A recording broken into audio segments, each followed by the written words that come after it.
So, I'm sure it comes as a surprise to none of you when I say that Team Fortress 2 has been in a little bit of a weird spot lately.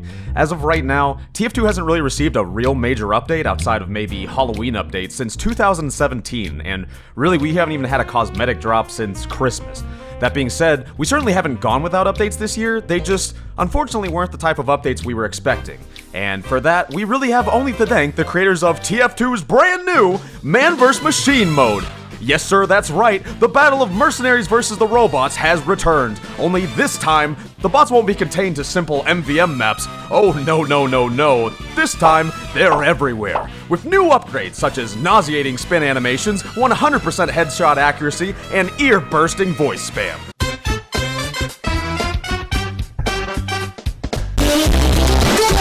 Okay, but on a real note, Valve has been attacking this bot problem now for about a month, and they're doing a great job. I know some people may think that stopping these bots may be as simple as just tracking IPs down and then perma-banning those accounts, but considering TF2 has literally had this hacking problem practically since its release, I tend to think the problem is just a little more complex than we all might imagine.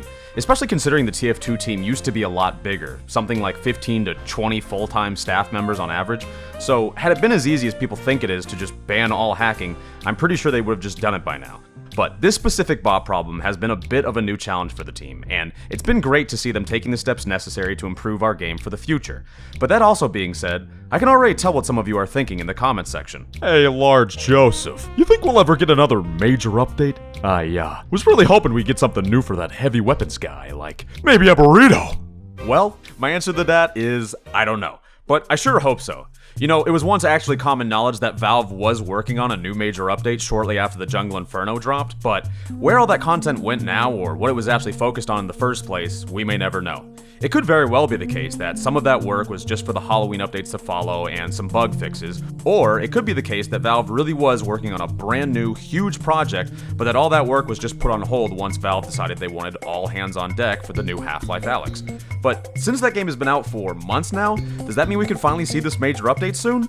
Well, unfortunately we have no indication that that's true. In fact, we may have quite the opposite. For one, before the Jungle Inferno update released, Valve had been hinting at that major update for weeks, if not months beforehand. Whereas now, we don't really have anything pointing towards an update other than more bot fixes. And secondly, rumors have circled that Valve wasn't too pleased with how the last major update was received, which makes sense considering had you looked at the numbers at the time, the update certainly brought in a ton of attention upon release, but in the months to follow, player numbers tanked dramatically, at its worst actually losing up to 15,000 players. So after all of that, Valve honestly might not have seen TF2 as worth putting that much time into again. So they had all these people doing just a significant amount of work on what became Jungle Inferno, and the result of it being disappointing to them, underwhelming to them. Features, one of the core design pillars of Jungle Inferno, it didn't pan out. TF2 didn't reach the player numbers they wanted it to, and it didn't make the kind of money they wanted it to make for it to be viewed as a success. But does this really mean that it's the community's fault for not getting more major content updates? Or instead, could this be more to blame on a major content update possibly just gone wrong?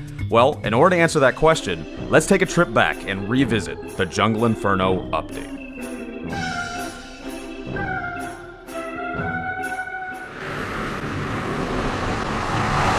Alright, so the year is 2017, and much like now, TF2 hasn't received a major update in up to 2 years, and the community is dying for some new content, when, all of a sudden, what's this? An update? A major content update? With new maps, hats, weapons, taunts, and a con tracker? Oh my god!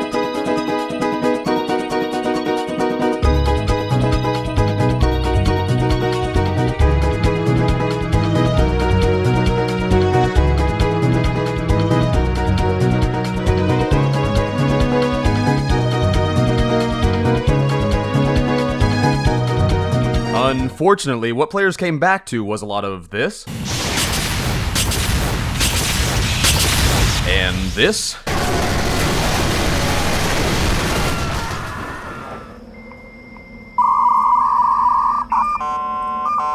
And this.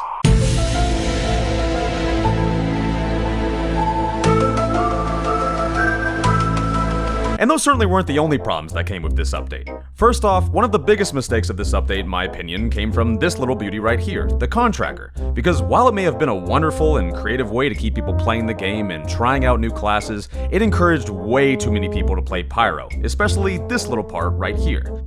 Secondly, the maps weren't yet fully optimized, such as Valve's own Mercenary Park, which was actually so choky upon release it had to be revised later on to include this stairwell, this mid-bridge hole, and this vent that goes under the enemy team. Thirdly, this update somehow birthed one of TF2's most fondly remembered glitches, the infinite overhealed heavy glitch, which basically then just added herds of unkillable heavies to an already unstable Pyro war. And lastly, the absolute worst mistake from this update came ironically from Valve finally fixing the Pyro's broken flame mechanics, because while they did finally fix the issue of Pyro's flames actually hitting where they're supposed to go, the new update made the flames hit a little too good. Basically, Pyro's flames were redesigned to burst out large fiery hitboxes that required only a singular flame to actually be in contact with the enemy to deal regular damage.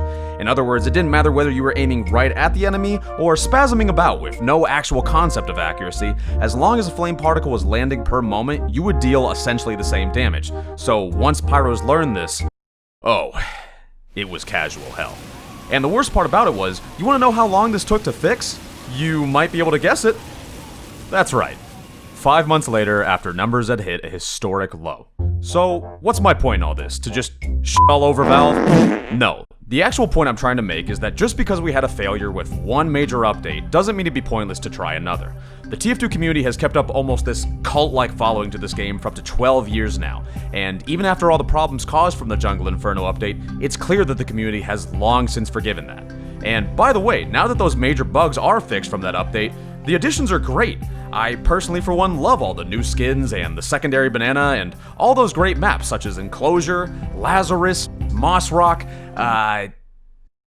Banana Bay, and the finished Mercenary Park. But I think it's about time we finally look into getting that new major content update.